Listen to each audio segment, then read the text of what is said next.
When life is dull, when life is predictable, we turn to the unknown. We turn to something awful. In the shadowy corridors of time, the written word has served as a lantern, illuminating the path to the arts, safeguarding lessons too vital to be lost to the abyss of time, and bestowing upon future generations the wisdom of ages past. However, there is a tome, a manuscript of cryptic beginnings, possibly penned by entities beyond our human sphere, shrouded in an impenetrable veil of mystery.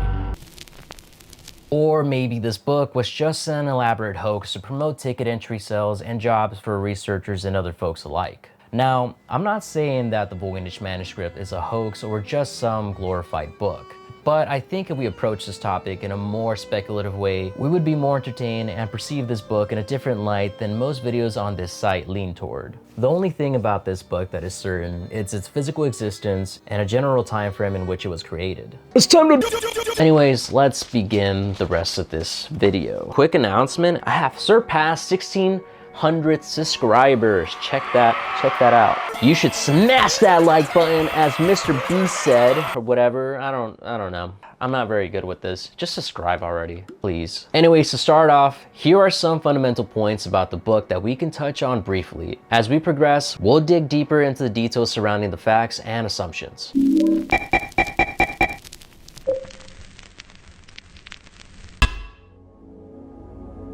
The mysterious codex known as the Voynich Manuscript is a puzzling artifact with a veil of uncertainty surrounding its origin and purpose. Dated to the early 15th century on a parchment, it's a compact piece measuring approximately 23.5 centimeters in length, 16.2 centimeters in width, and 5 centimeters in depth. The material used is vellum, a fine parchment made from animal skin. The manuscript's pages are organized in a single column with slightly indented right margin and paragraph divisions. Notably, stars often adorn the left margin. The majority of the content is graphical, featuring intricate diagrams, markings, and foldable sections related to the illustrations. While the language remains unidentified, there are hints in Latin and High German, adding to a layer of complexity. The authorship is a subject of speculation, with suggested names including Roger Bacon, Wilfred Voynich himself, Jakub of Tepenek, Athanasius Kircher, Raphael Nischowski, Antonio Averlino Firalete, Cornelis Drebel, Anthony Osham, and many more. And also sorry if I'm mispronouncing any of this. The script used in the manuscript is also a mystery, possibly an invented one, with only a small number of words identified in Latin script. The manuscript condition is partially damaged and incomplete, with 240 out of 272 pages discovered, constituting about 88% of the original content. The discovery of the manuscript's existence traces back to a letter found inside its covers, dating to either 1665 or 1666.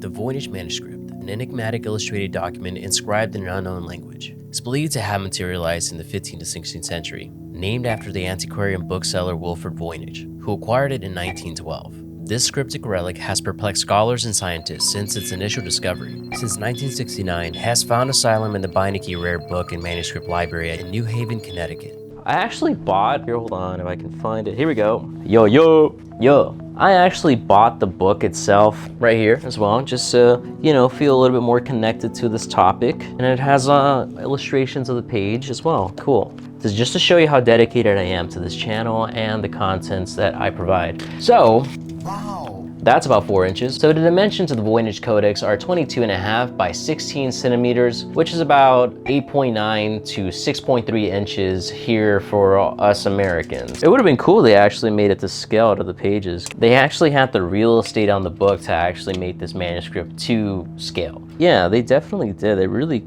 lost a good opportunity to do this. The book's about this big, this wide, just to give you an idea. The book itself contains 102 parchment folios heavily adorned across approximately 234 pages. I tried making sense of what a parchment folio was, and I think it's just fancy for some heavy graded paper made of some sort of skin. Actually, it says right here that vellum is a fine parchment made of originally from the skin of a calf. The cover is said not to be the original cover though. It is made of of goatskin. The black used in the script has been determined to be written by quill pen and iron gal ink. The color paints you can find in the illustrations were analyzed via PLM, XRD, EDS, and SEM. And I'll explain exactly what that is in a sec. This version of me you're seeing on screen right now has no idea what those things are. But I do. The combination of polarized light microscopy, X-ray diffraction, energy dispersive X-ray spectroscopy, and scanning electron microscopy allows researchers to gain a thorough understanding of the physical and chemical characteristics of the materials within the Voynich manuscript. This comprehensive approach aids in unraveling the manuscript's mysteries by providing detailed insights into composition and structure.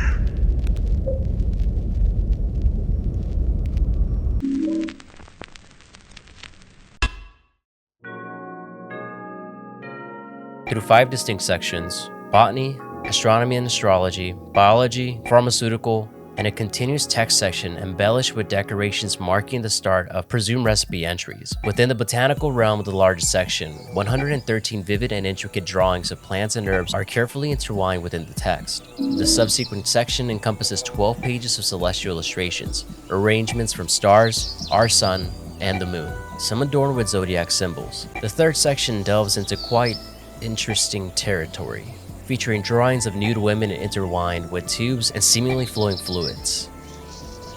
I think it's water. The pharmaceutical section revisits plants and herbs, portraying what is believed to be medical flora. Diverging from the botanical section, this part includes drawings of elaborate jars and bottles, with some pages featuring a myriad of herbs. Although the images are more or less discernible, scholars and scientists have struggled to unravel the cryptic text. Numerous attempts to decode the unknown script by scholars, linguists, cryptologists, and other intrigued parties have yielded little to no success.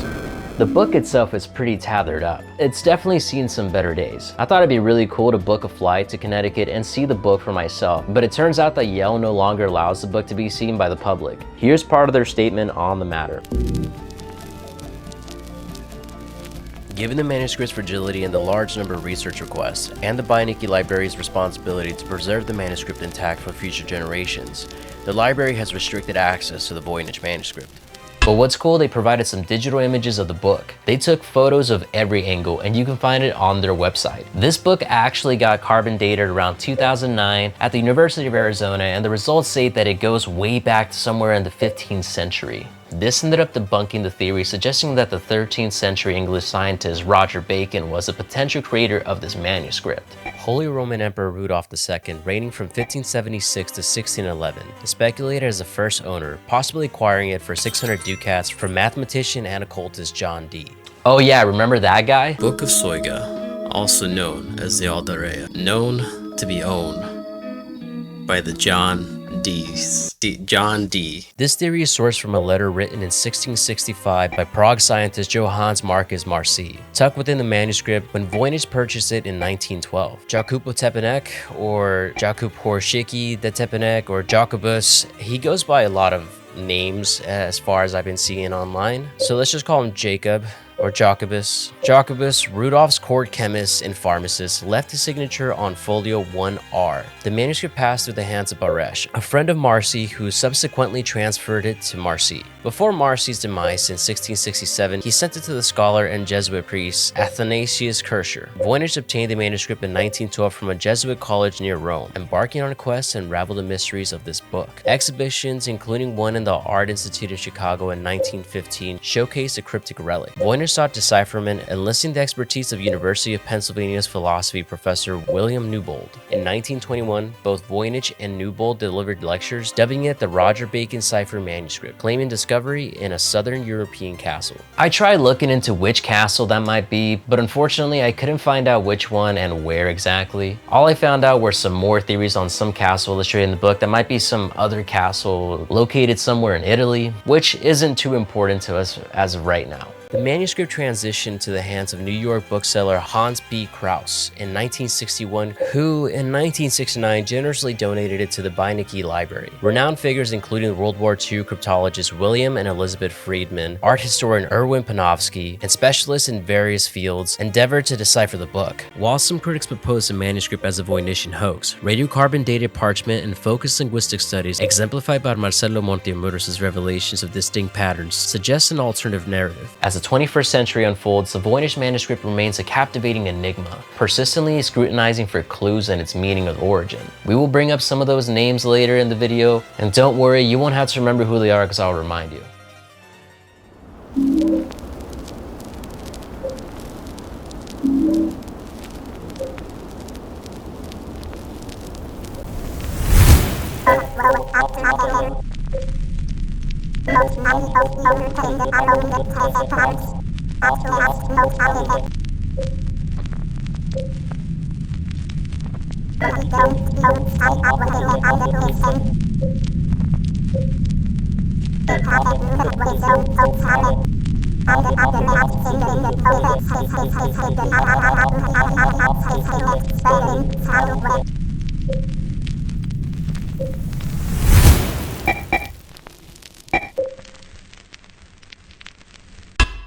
So I think I should describe the manuscript in my own words because I feel the way every site I have been going on describes it using a bunch of jargon. It almost felt like I had to do research on paper and bookmaking just to know the answers for simple questions like, how many pages is it? One way to deter people from getting into your line of work, whether that's for entertainment or monetary reasons, it's to make it hard to understand. I mean, that's how Wall Street does it, am I right?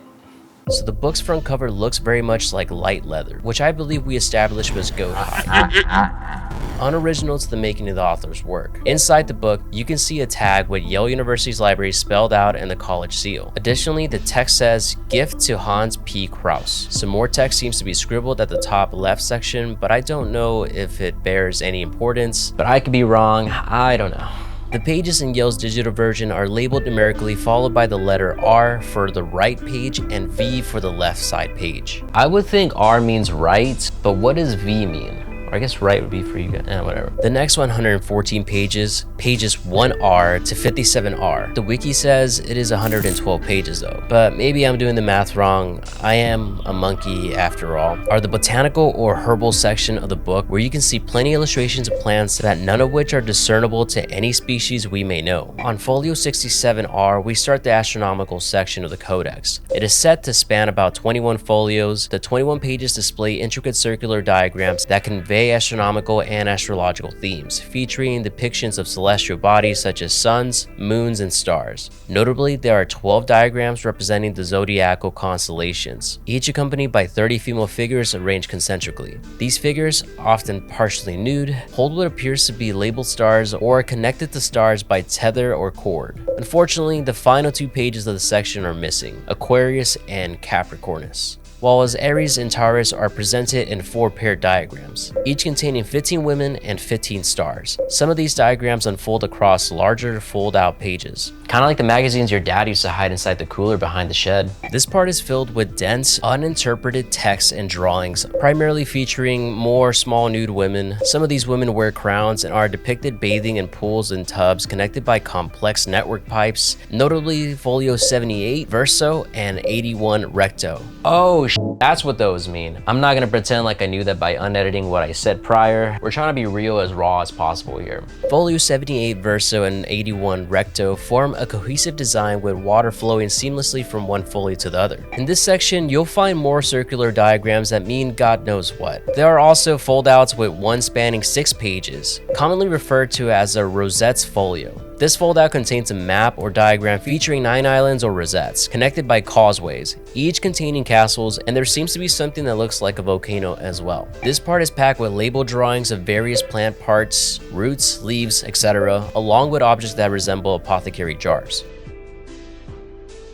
This section consists of full pages of text, each broken into multiple short paragraphs, and each paragraph is marked with a star in the left margin. 5 of the folios contain only text. It is said that at least 14 folios, 28 pages, are missing from the manuscript. Now I want to take some time to see some more interesting illustrations in the folios and maybe take a guess or critique the artwork. While I may partake in the more traditional arts from time to time, I may not be one to really judge anyone's skills or techniques. What the fuck is going on in the background? Oh my god, I thought we were doing like a colonoscopy or something. I'm just some dude who probably doesn't know any better about much and am only here to entertain you guys. So take everything I say or portray with a grain of salt in any of my videos.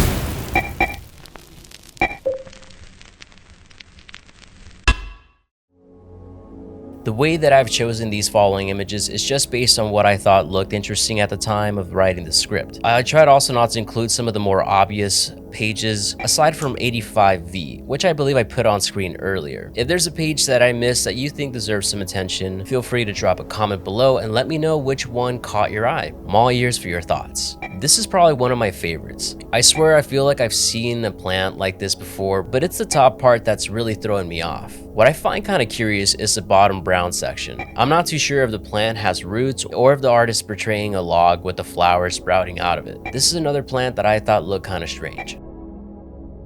So this is the big one. This is the 6-page foldout that I mentioned earlier. I read it was supposed to be a bunch of castles, and I can sort of see that some of these are just called islands. What is most interesting to me is these points where the islands meet on the middle island. I'm gonna pretend that it's an aura or maybe they're mushroom spores, who knows. Here's another foldout folio that I thought was pretty cool. If I'm not mistaken, I think this is the recipe section of the book. If that is the case, then I'm sure that the vegetation with roots are ingredients and the weird bong looking items are probably what you need to cook with. Kind of looks like a cake actually. I mean, who knows, especially looking at this see-through one. Honestly, all sense just goes out the window when trying to make sense of this book.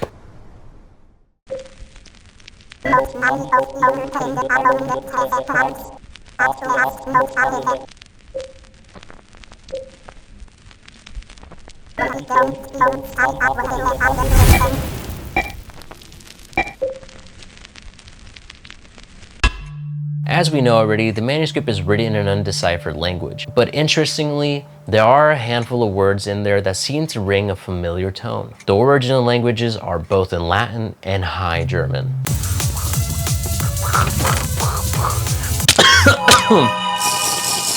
One of my favorite German inventions is techno. I think the Germans invented techno. I could be wrong. Greatest sound. I was wondering what exactly High German was. I'm barely fluent in my own language of birth, so I thought I'd explain what High German is for people like me who almost didn't graduate senior year of high school.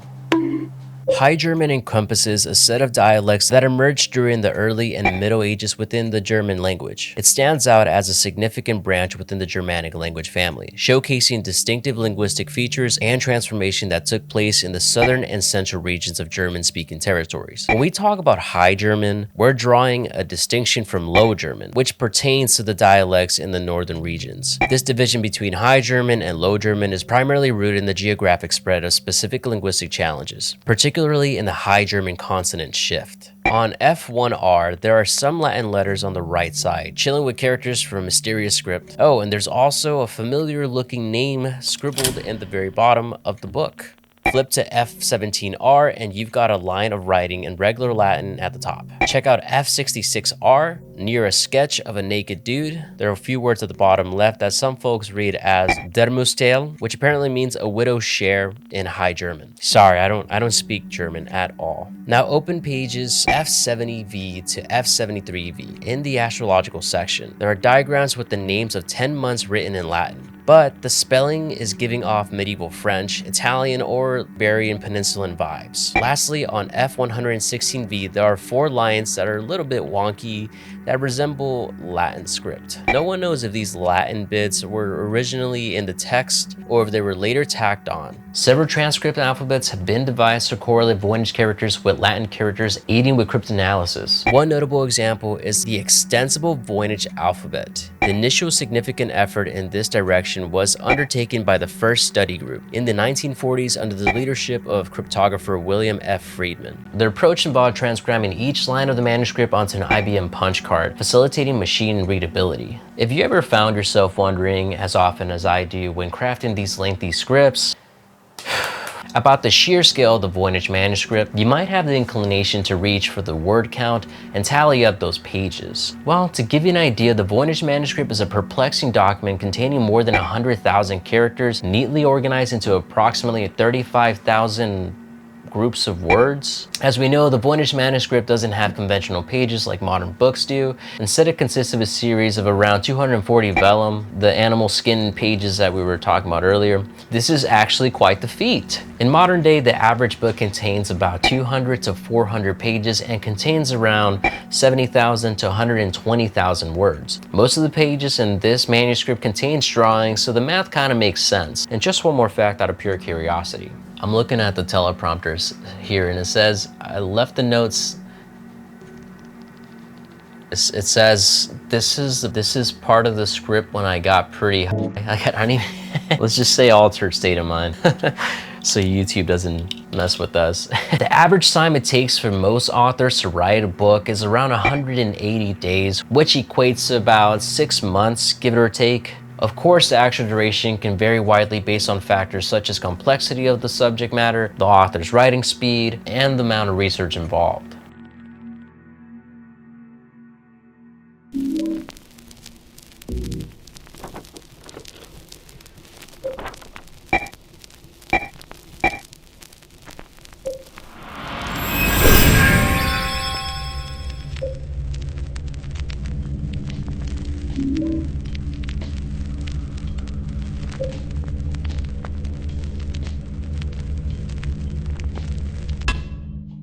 The main perspective aligns with a prevalent theory that the Voynich manuscript was crafted by an individual who remains unknown to history. According to other views, the manuscript may not be a real language. The author's motivation could range from potential mental illness, where they might have believed that they were channeling divine messages or speaking in tongues, to a deliberate creation of a fake language as an artistic endeavor or a hoax. The idea that the manuscript endures as a historical enigma, with the creator's identity and intentions forever shrouded in mystery, adds an intriguing layer to the narrative. It underscores the enduring fascination, the likelihood that we may never unravel the full story behind this book. Before I start talking about more nonsense, I want to just go through some spicy information, or maybe more like gossip. Before 1921, Voynich somehow managed to make out a name faintly scribbled at the bottom of the first page of the manuscript. Jakub of Tepanek, our boy Jacob, or Jacobus. This is thought to refer to Jacopo Horsiki of Tepanek, also known by his Latin name Jacobus Sinapius. Rudolf II had given him a fancy title in 1607, making him his imperial distiller and putting him in charge of his botanical garden, along with being one of his personal doctors. Voynich and a bunch of other folks later on thought Jacobus was the previous owner of the Voynich manuscript before Beresh, linking him back to Rudolf's court and backing up Mniszowski.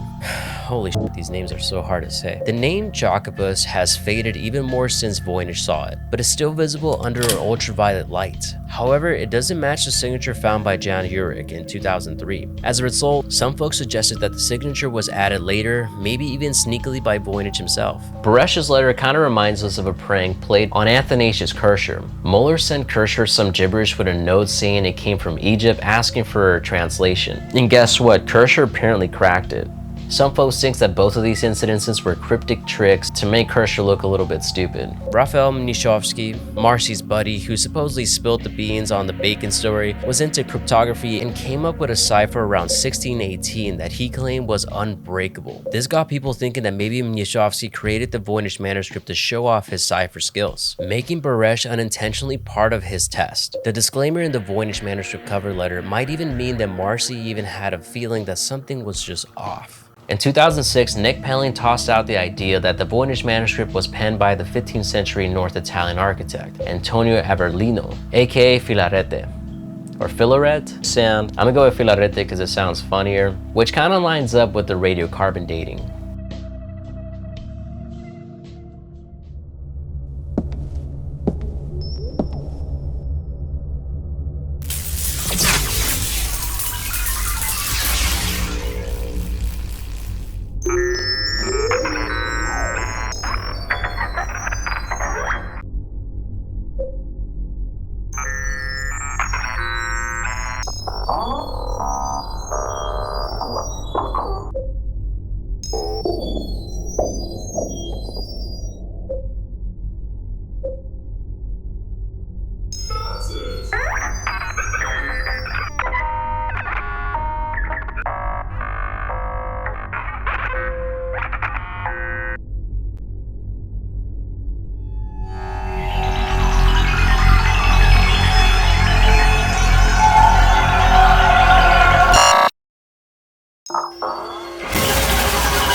The Voynich Manuscript stands as an enduring mystery in the realms of historical cryptography and linguistics. In essence, the enduring mystery of the Voynich Manuscript lies in the status of the unsolved puzzle, with each attempt of deciphering it opening up new questions. Its significance lies not only in its historical context, but also in the ongoing challenges it presents to those who seek to unveil the secrets hidden within its pages. The manuscript remains a symbol of the uncharted territories within human knowledge and the allure of the unknown. But enough of that balderdash, hogwash, hooey, balloony, jibber jabber, bunk, Barney bullshit. I was really high when I wrote this. I want to talk about what I wish the Voynich Manuscript was. In my beautiful mind, there is a world where this manuscript was made by a being of a different dimension. Whoever wrote this book, let's call that person Steve. Steve was from a different dimension. Let's call it dimension 80,085. Steve fell from a tall place and landed on some sharp rocks. And instead of waking in what was thought to be Valhalla, he woke up in a cave. I don't know why Steve's in the cave, just go with it. Steve walks into the town where everyone around him is speaking in a whole different language. Even the food that they're trading and consuming is not even recognizable. Steven just got isekai'd. So to never forget where Steve came from, he wrote this manuscript. A manuscript of all the beauty and the fruits of his world, resulting in a 240-page book. I mean, the idea of it maybe being something written by aliens is also pretty appealing, but every year I'm just losing hope we get to find life out there.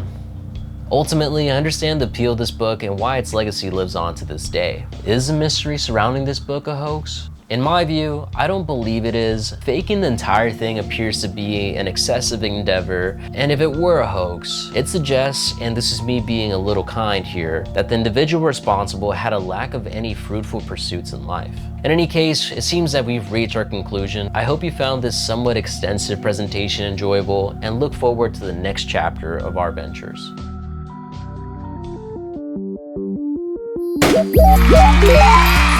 Friends, we have made it to the end of the video. If you enjoyed our content, consider giving us a thumbs up or share the video with someone who you think might find this type of content interesting. Your support not only blesses the channel, but also summons the algorithm spirits, guarding your exposure to our channel. I wish you well, friends. Stay safe, be kind, and when life is overwhelming, come visit us again and experience something